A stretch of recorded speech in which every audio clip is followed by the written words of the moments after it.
Então, feito aqui a doação, né, diretamente na declaração, que é uma opção aqui que eu recomendo, né, um dinheiro sempre bem empregado e sai direto do governo, não impacta o seu bolso. A gente vai aqui começar a declarar os bens e direitos. Então, os bens e direitos, eu vou dar alguns exemplos, né, de bens e direitos, porque aqui a gente poderia ficar uma centena de vídeos aqui gravando para falar de bens e direitos. Então, eu vou dar uns exemplos mais comuns aqui de veículos, de um imóvel, de uma conta bancária, como você faz essa declaração.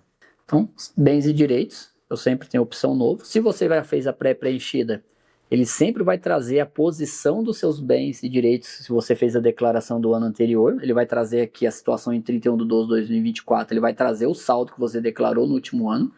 E se teve alguma informação que a Receita capturou através de terceiros, bancos ou alguma coisa declarada, ele também traz, tá? Então é muito comum aqui que você pode observar na pré-preenchida que às vezes você traz e vem assim, informado pelo CNPJ tal. Por quê? É alguma informação que veio de algum banco, é alguma informação que pode ter vindo, um exemplo, você recebeu um imóvel em doação, vem da declaração dos cartórios, por quê? O cartório, ele também tem uma declaração específica. Ou seja, no Brasil a gente tem declaração de todos os lados para finalmente ele cruzar essas informações. Então o cartório, quando você faz uma transação imobiliária lá, comprou ou vendeu um imóvel, ele tem o DOI, Declaração de Operações Imobiliárias, ou seja, ele sabe que você comprou ou vendeu. Por isso que a gente fala, não tem como, a Receita tem uma série de informações que ele faz esse cruzamento de dados. Então você usando a pré-preenchida, pode aparecer algumas informações aí para você, e aí você tem que conferir se está correto ou não e ajustar conforme a necessidade. Então, vou dar um exemplo, um novo aqui. Nos últimos anos, a Receita mudou isso daqui. Então, ela tem um grupo e código. Por quê? Antigamente era tudo como código, tudo misturado, você tinha que achar. Então, ela criou alguns grupos para facilitar o preenchimento. Então, ela tem os bens imóveis, bem imóvel, participação societária. Então, vou dar um exemplo aqui: bens imóveis. Ela separa tudo que você possa ter de bens imóveis aqui. É o prédio residencial, prédio comercial, galpão, apartamento, casa, terreno, imóvel, uma sala, uma construção, garagem avulsa, outros bens, uma loja. Vou dar um exemplo aqui de que eu tenho aqui um apartamento. Quando eu preencho um apartamento, ele traz algumas informações que ele preenche. Primeiro, qual que é o número da inscrição municipal desse apartamento? Então, todo imóvel, a cidade tem um número de inscrição para esse imóvel. Então, eu tenho aqui o número da inscrição. Data de aquisição. Quando foi que eu comprei esse imóvel? Eu tive direito a esse imóvel. Então eu vou preencher aqui, eu comprei um imóvel novo o ano passado, lá em 2025. Ok. Essa data de aquisição é sempre importante porque quando você for fazer a venda desse imóvel, se um dia efetivamente fizer a venda, na apuração do ganho de capital ele vai sempre perguntar a data de aquisição e por quanto ele foi adquirido. Então vou dar o que é o mais comum? A gente compra um apartamento aí, pensar aqui em São Paulo, mais comum, a gente compra um apartamento e a gente compra ele financiado. Quando eu compro ele financiado, imagino que eu comprei um apartamento aí por R$ 500 mil. Mas efetivamente eu não desembolsei R$ 500 mil. Porque eu posso ter pago uma parte, posso ter pago uma parte com financiamento, posso ter pago uma parte com fundo de garantia, que se eu for CLT eu tenho depositado. Então, efetivamente não paguei. Então, como vai funcionar no caso de inscrição do imóvel? Se eu comprei ele à vista, é o valor à vista, posso incluir aqui as taxas que eu tiver de cartório com esse imóvel e ele vai formar o custo desse meu bem efetivamente. Tá? Então, imagina que eu comprei um imóvel.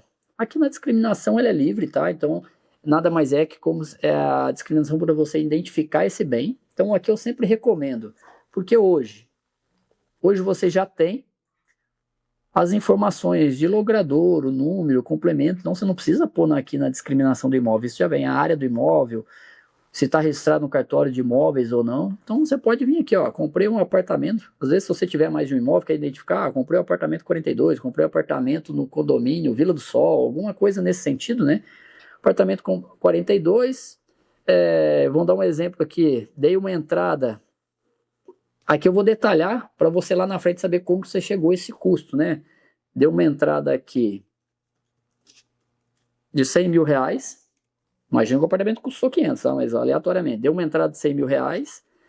Usei mais o FGTS que eu tinha depositado de R$ 10 mil.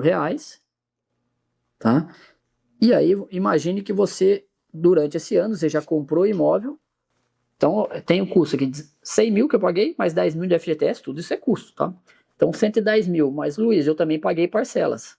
Como que funciona? Quando tem um imóvel financiado, todo ano eu vou declarar o valor que eu paguei das parcelas, que esse valor ele vai aumentando o valor do meu imóvel.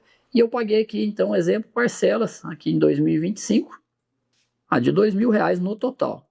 Então, o que vai ser o valor do meu imóvel? Vai ser os 100 mil mais 10 mil mais 2 mil. Então, o meu custo dele vai ser de 112 mil. Então, situação em 31/12/2025, 112 mil. São os custos que eu tive aqui com esse imóvel. Luiz, mas eu nesse imóvel também fiz uma reforma, eu fiz benfeitorias, eu fiz uma construção, uma coisa que melhorou meu imóvel. Eu posso aumentar? Pode. Então você vai ter aí, se você tiver as despesas comprovadas com notas fiscais, todos os serviços prestados, você vai poder acrescentar benfeitorias, porque isso aumenta o custo do seu imóvel. E é importante, sempre é importante, porque se um dia você vender, você tem um custo de aquisição mais alto para pagar menos imposto, se for o caso. Ok? Então você pode fazer essa declaração aqui e acrescentar essas informações. Então o imóvel não comprei à vista, eu vou ter que declarar ele. Luiz, mas eu já tenho esse imóvel aqui desde o ano passado. Então imagine que no ano passado esse imóvel aqui estava por 112 mil. Tá? 112 mil em 31/12/2024. Esse ano, então vou pôr aqui que foi, essas parcelas estão listas de 2024, mas em 2025, parcelas 2025. Eu paguei aqui 10 mil de parcelas. Tudo bem. Então esse imóvel ele vai acrescentar. Esse ano de 112 mil, ele vai custar aqui para você 122 mil. Por quê? Efetivamente é o seu desembolso. Imagina se você declara lá que você teve 500 mil de bem. Mas aonde você teve origem para comprar esse imóvel 500 mil? Você teve origem? Não, não comprei à vista, comprei financiado. Então você está fazendo o desembolso em partes. Então, aos poucos, você está aumentando o valor do seu patrimônio com o pagamento das parcelas. Então, o imóvel é uma situação. A área total do imóvel, 100 metros hectares, comum aí para hectares em imóvel rural, né? Registrado no cartório, sim ou não? Porque pode ser que esse imóvel ainda não foi registrado no cartório. Você tem um contrato de compra e venda lá e efetivamente ainda não registrou ele no cartório. Não é porque você não registrou no cartório que ele não é seu. Então, sim ou não? Se ele tiver registrado no cartório de imóveis, você vai pôr a matrícula de imóveis e o nome do cartório. E aí você já tem esse bem aqui na sua declaração. Um outro bem comum aqui, né? Grupo. Bens móveis. O que eu tenho de bens móveis? Eu tenho aqui veículo automotor terrestre, caminhão, automóvel, moto, etc. Tudo que for veículo automotor. Uma aeronave, embarcação, bem relacionado com exercício de atividade autônoma. Quadro, objeto de ar, joia e outros bens móveis, né? E o que é legal aqui, quando a gente fala aqui, ó, bem relacionado com exercício de atividade autônoma. É bem comum, vou dar um exemplo aí dos dentistas, né? O dentista lá, ele trabalha de forma autônoma, um carnê-leão, mas ele comprou um bem lá, consultório dele. Então hoje ele foi lá e comprou um equipamento que custa alguns milhares de reais aí para fazer o escaneamento 3D lá, né? A gente tem várias marcas, custou lá 150 mil reais. Ele comprou uma impressora 3D para fazer o dente, uma fresadora para fazer esse dente, e ele tem custo. Isso não é da empresa porque ele não tem uma empresa, então é dele, é um bem dele. Então ele vai declarar o bem relacionado com a atividade autônoma dele aqui. Então ele também traz essa informação que, putz, eu tenho 100 mil aqui que eu comprei um bem relacionado à minha atividade autônoma, então eu tenho. E o mais comum aqui é nosso veículo automotor terrestre, caminhão. O que ele quer de informação? Ele quer o Renavan, que é com base no Renavan o governo consegue fazer o cruzamento de dados aqui, desse dado, né, efetivamente, se ele é seu, se ele não foi então tudo aqui. E aqui você vai fazer a discriminação desse bem. E aí você pode verificar aqui que é livre. Então eu posso discriminar esse bem aqui, o governo já identificou pelo Renavan, e o restante da discriminação você pode colocar aqui. Comprei um auto aqui, automóvel, posso colocar o nome do automóvel, a placa, comprei de fulano de tal, CPF tal, valor tanto. Então aqui eu posso fazer a discriminação e a situação desse automóvel. Paguei 30 mil reais. Ok. Então é um bem que você tem aqui também, um automóvel. Ou poderia ser uma motocicleta. Aí conforme a lista de bens você faz esse preenchimento. Aí qual que é um outro tipo aqui bem comum? Eu tenho participação societária numa empresa. O que eu tenho de participação societária? Eu tenho ações que eu comprei em bolsa. Isso é uma situação. Quando a gente fala de ações, tem um ponto bem específico, aí começa, de quem que é mesmo sempre a informação, né? Titular ou dependente? Do titular. Ele vai perguntar o CNPJ dessa ação e quais são a ação. A ação é uma questão bem específica, porque a ação aqui você sempre declara pelo preço médio de compra. Por que preço médio? Você pode ter comprado a ação em várias épocas diferentes e cada uma com preço diferente, quantidades diferentes. Então você sempre vai ter que ter o preço médio da ação. Hoje, quando a gente fala aqui dessas rendas variáveis, esses bens variáveis, ações, né, você muitas vezes tem aí alguns programas que te auxiliam com essas informações que trazem já detalhado aí qual a quantidade de ação, qual que é o preço médio dessa ação, e você vai trazer esse preço médio aqui para a sua declaração de imposto de renda. Então, se ela é negociada em bolsa, sim ou não. Se ela não for negociada em bolsa, ok, você pode ter comprado uma ação de uma empresa de capital fechado que não negocia em bolsa. Ah, não, ela é negociada em bolsa, sim, então, código de negociação. Toda empresa negocia suas ações em bolsa, ela tem um código lá de operação na B3, então você pode trazer essa informação aqui quando a gente fala de ações. Não, mas eu não tenho uma ação, eu tenho cotas ou quinhões de capital. Ok, então qual é a cota que você tem? Vou preencher com o CNPJ dessa empresa e eu colar, eu tenho 50% das cotas da empresa tal, então o capital da empresa é 100 mil e eu tenho 50%. Então, ou seja, minha situação em 31/12 vai ser de 50 mil. Eu vou preencher o CNPJ, vou colocar aqui informações, tenho 50%, sei lá, de 5 mil cotas da empresa XYZ. Então você vai preencher aqui com as informações e vai lançar essa informação aqui no seu imposto de renda, que é um bem seu. Essa cota tem um valor.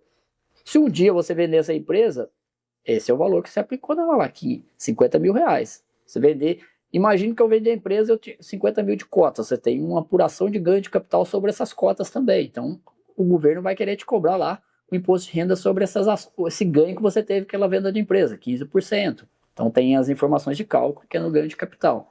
Então, tudo isso você vai declarar. Tem outra participação societária, eu tenho uma hold patrimonial aqui, foi adquirida por integralizações de bens, então você vai ter as informações aqui, então você vai classificando o tipo de participação societária que você tem. Então, essa é uma opção. Um outro bem que você pode ter aqui, bem comum, né?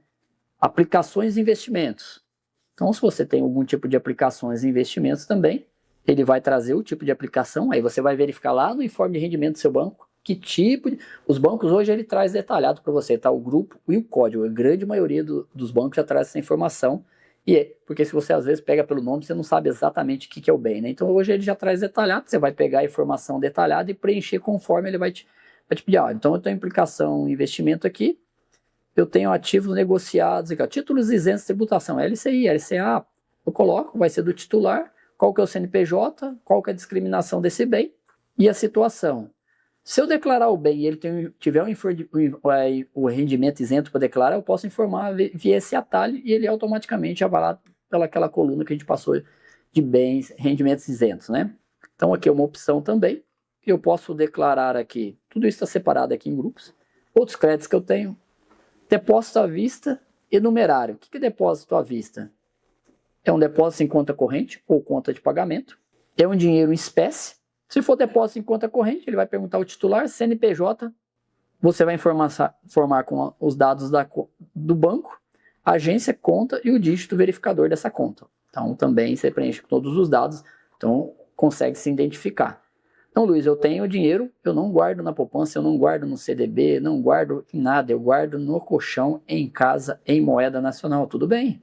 Dinheiro em espécie, moeda nacional, posso fazer uma discriminação e colocar quanto que eu tenho de dinheiro em casa.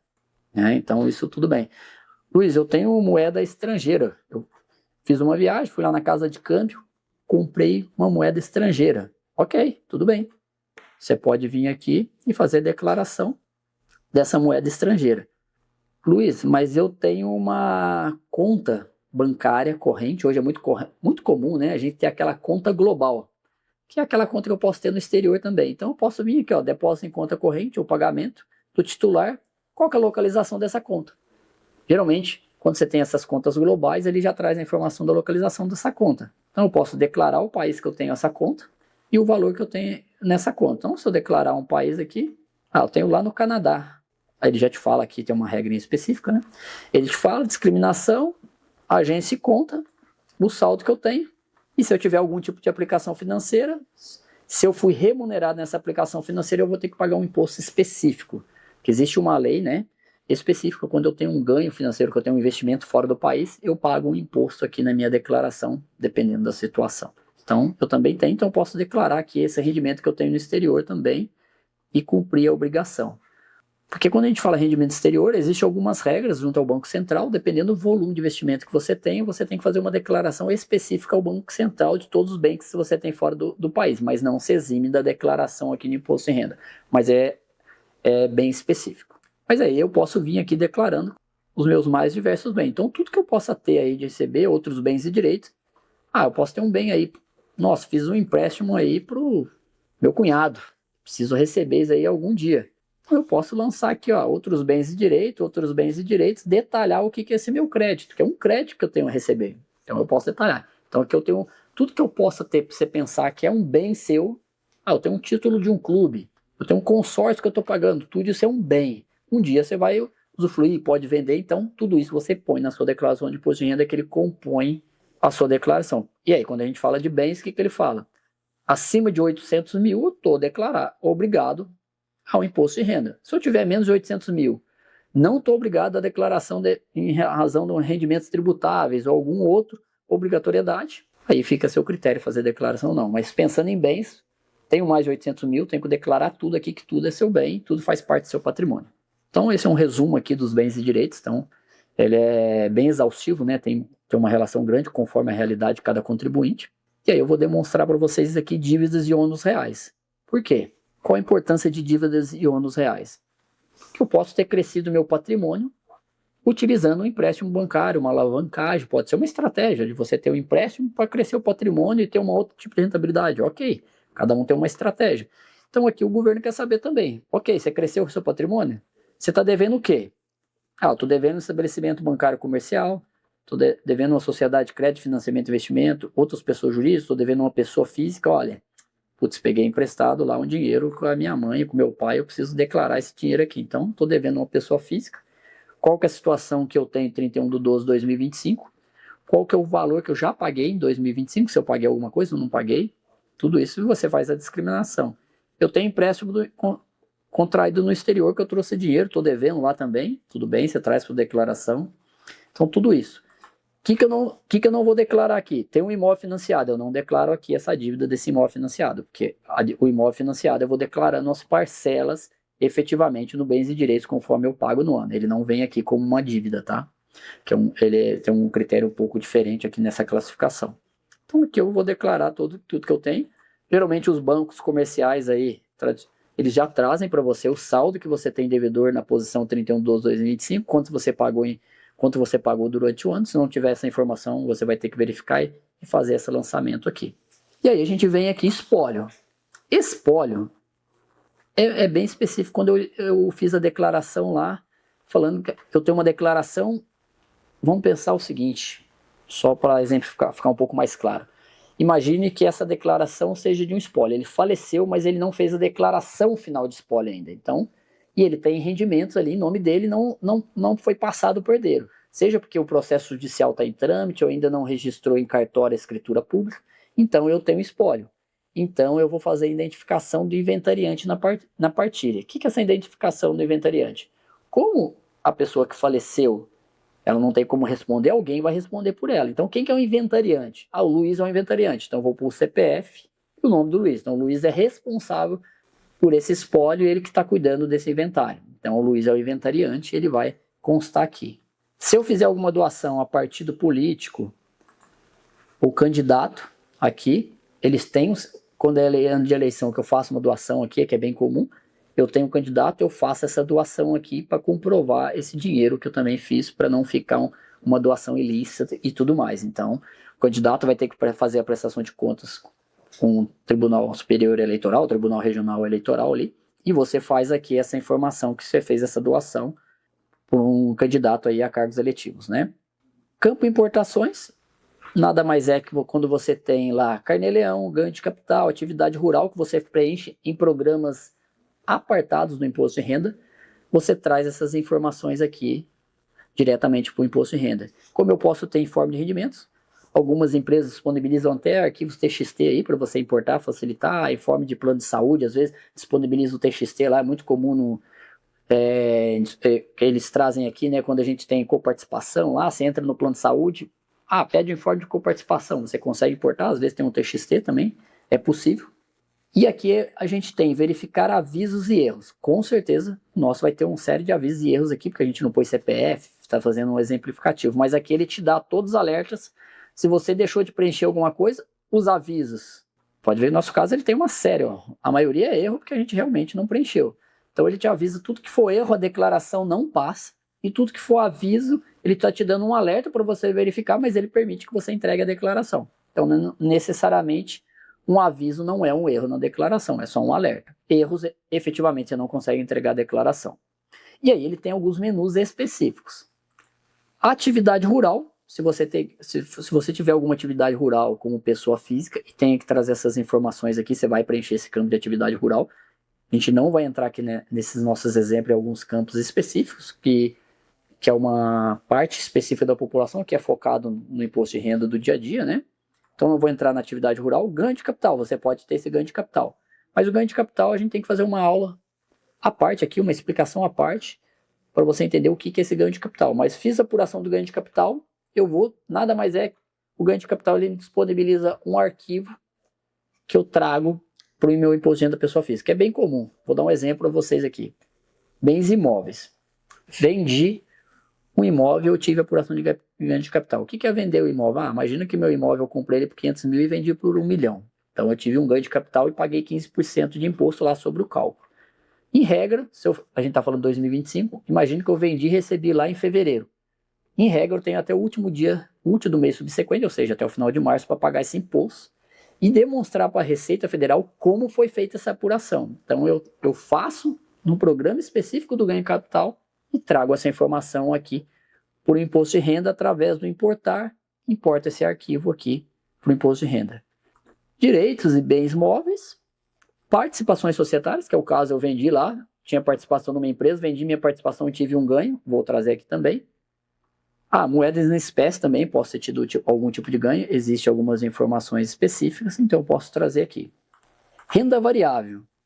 Renda variável, o que é bem comum aqui na renda variável? Trabalho com ações, com day trade, operações comuns aqui, movimentei mais de 40 mil por mês ali, ou alguma operação que tenha sujeito a imposto de renda. Eu tenho que trazer essas informações de bolsa, tudo aqui para a declaração e fazer esse preenchimento.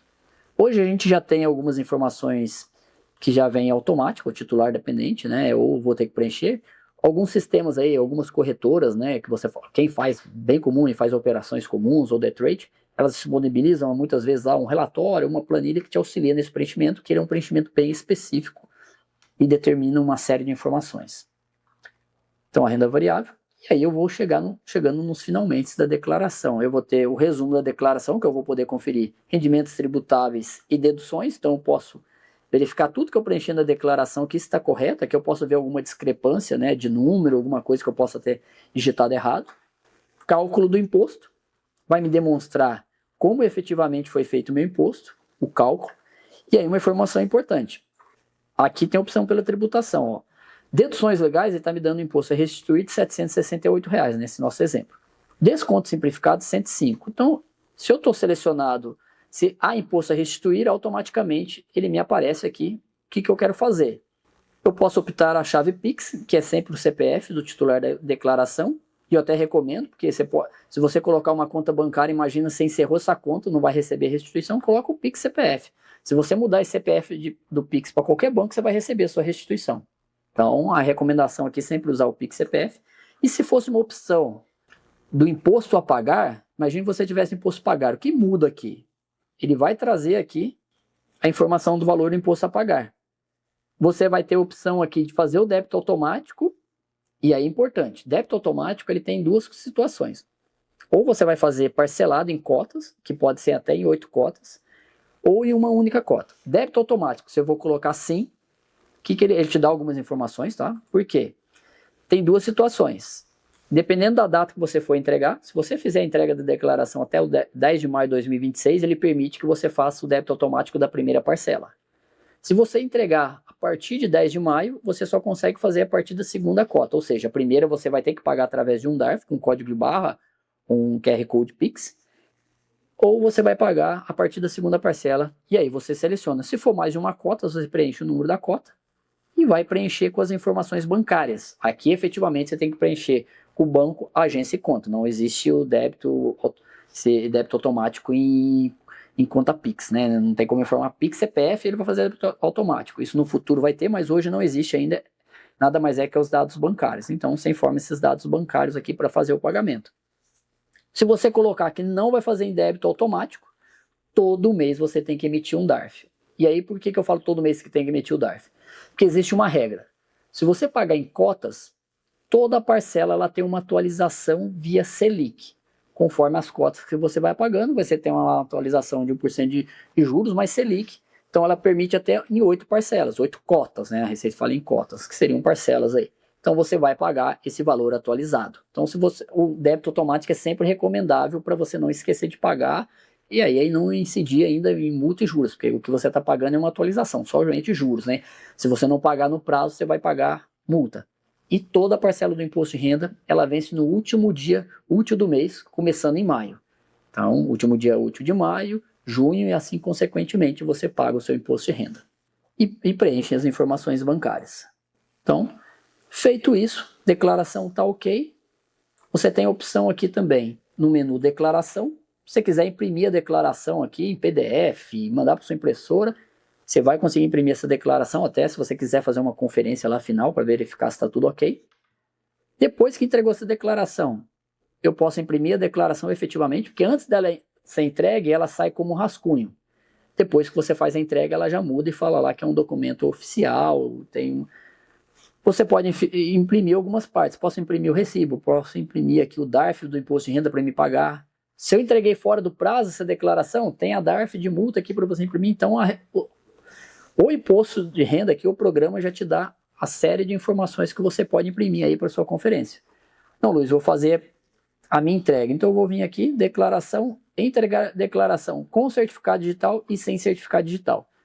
Na maioria dos casos aqui, 99% dos casos sem certificação digital. Com certificação digital, ele é obrigatório, dependendo do seu nível de patrimônio aí, quando a gente fala um patrimônio já bens de direito de alguns milhões, você é obrigado com certificado digital, mas a grande maioria aqui 99% vai vir aqui sem certificado digital, faz a entrega. Se não tiver nenhuma inconsistência, ele vai fazer a entrega. No ato da entrega, ele vai te pedir algumas confirmações. Quando você tem imposto a restituir, se está correto ali, é o Pix CPF. Se tem imposto a pagar, se está correto os dados bancários, as cotas. Se tiver algum aviso, ele vai te alertar ali, se você quer corrigir ou se quer prosseguir para a entrega. Se tiver erro, ele já não deixa você entregar. Então, sem certificado, faz a entrega, ok, finalizou. Você só imprimir o recibo e arquivar aí e acompanhar o processamento. Em geral, no máximo, em até 48 horas, a Receita Federal processa a sua declaração e finaliza dizendo se você tem alguma pendência ou se você vai aguardar restituição ou basta pagar seu imposto. Então, finalizado esse preenchimento, né, do programa do imposto de renda, a minha dica final é: faça uma impressão ou confira os valores com efetivamente os documentos que você tem. Por quê? A Receita Federal, basicamente, ela trabalha com cruzamento de dados. Cruzamento de dados pode gerar inconsistência. Inconsistências gera a famosa malha fina. Malha fina, que seria a retenção da sua declaração pela Receita Federal para você fazer uma retificação, ou se os dados estiverem corretos, porque pode ter aquela malha fina que seus dados estão corretos. Mas o que acontece no imposto de renda? Quando você tem uma malha fina e seus dados são corretos, então imagine que você está declarando agora em 2026 os dados referentes a 2025. Se a sua declaração permanecer na malha fina durante o ano e você verificou lá, não, olha, todas as minhas informações são corretas, é algum dado que está divergente na Receita, não é um erro meu. Então a Receita vai permitir, a partir do próximo ano, ou seja, do ano seguinte, 2027, que você faça uma solicitação de antecipação dessa malha fina e comprove para a Receita Federal que tudo que você declarou está correto. Porque pode acontecer bem comum, eu declarei o rendimento de um aluguel, alguma coisa que está divergente da informação que está na Receita, mas tudo que eu tenho de informação, eu já conferi se está correto. Eu declarei uma despesa médica e o médico, por algum equívoco lá, não declarou corretamente essa despesa médica. Então, eu vou ter lá a nota fiscal, vou ter o recibo, vou ter como comprovar isso. Então, são situações que podem ocorrer e a Receita te permite, no próximo ano, você fazer uma antecipação. Mas eu tenho imposto a restituir. Eu vou receber minha restituição? Não, você não vai receber sua restituição. Mas aí é um ponto importante. Restituição, ela fica retida na Receita Federal. Se você receber no próximo ano, ela vem atualizada pela Selic acumulada. Então você não tem uma perda, você recebe ao valor da Selic aí, então você tem um ganho financeiro como se fosse um investimento que esteja aplicado, então vai vir atualizado pela Selic também. Então, esses são pontos importantes, confira a sua declaração, não fique preocupado se você tiver uma malha fina, se você declarou tudo, tem os documentos corretos, vai ser só um momento que você vai ter que aguardar aí para fazer a prestação de contas junto à Receita que está correto. O demais é entregar, acompanhar. Feita a entrega, como eu acompanho esse processamento da declaração? Você pode acessar a página da Receita Federal, ela tem um campo que ela chama Meu Imposto de Renda. Lá no Meu Imposto de Renda você pode acompanhar o processamento da sua declaração, se ela está em fila de restituição. O que é essa fila de restituição? Quando você tem imposto a restituir, que ela foi processada, não tem nenhuma pendência, a Receita te dá uma informação lá, porque você está numa fila de restituição, ou seja, você está aguardando a receber a restituição. Especificamente referente ao ano de 2026, que é os dados de 2025, a Receita Federal vai liberar em 4 lotes a restituição do imposto de renda. Ela vai liberar em lotes em maio, junho, julho e agosto. Então ela pretende pagar em 4 lotes todo mundo que tem imposto a restituir. Então, se você não receber em um lote, cai na malha fina, preciso retificar alguma coisa, não recebi nesses 4 lotes. A Receita Federal, periodicamente, ela emite lotes que a gente chama lotes residuais, que ela libera informações de declarações que ainda não foram pagas. Então, não se apavore, tenha calma, ela vai te pagar, tem um momento correto aí da apuração desse imposto de renda. E aí a última informação para você. Mas, Luiz, verifiquei aqui, eu não sou obrigado a declarar imposto de renda em nenhuma hipótese e eu tive imposto de renda retido na fonte. O que eu recomendo para você? Faça sua declaração, declare esse imposto de renda retido na fonte que você com certeza vai obter a restituição de 100%. A Receita Federal, ela declarou que esse ano ela vai pegar quem não declarou a declaração referente a 2005, que era 2024, e vai verificar e vai fazer uma restituição automática, mas isso é referente ao outro ano. Mas nesse ano, se não tem obrigatoriedade, mas teve imposto de renda retido, que é bem comum, às vezes num determinado mês você recebeu um valor mais alto da sua empresa, ou alguma questão que teve imposto de renda, faça a declaração e receba essa restituição.